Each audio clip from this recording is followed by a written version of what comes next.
айтпаушы едім көп кесір. Достарымнан дейді ұқтым көп кесір. Мен ренжітпеуге тырысатын адамдар неге маған өкпешіл? Арайлатпай тірлігімнің ақтаңы, жоқ мейірім, жаныма су батқаны.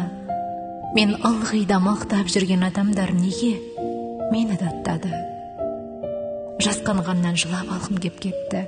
Тексіздерім шыға келді боп текті.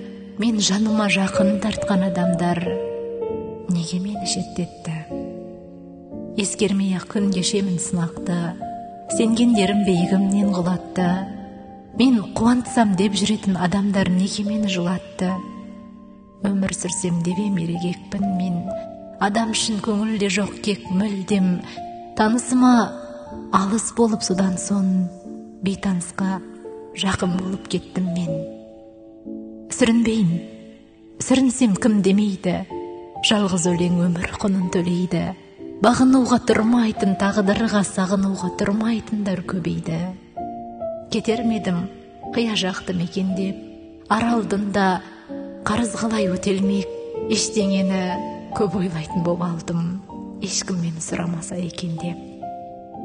Қиялым мен санамды кеп алдаймын, күн кешпедім көңіліме алмаймын.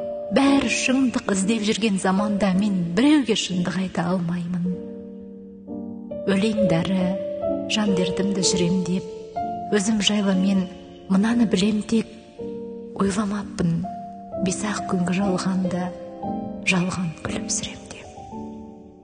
Байғұс дейді, бәлкім босқа түнерем, өледі өмір, өлмейтін тек бір өлең.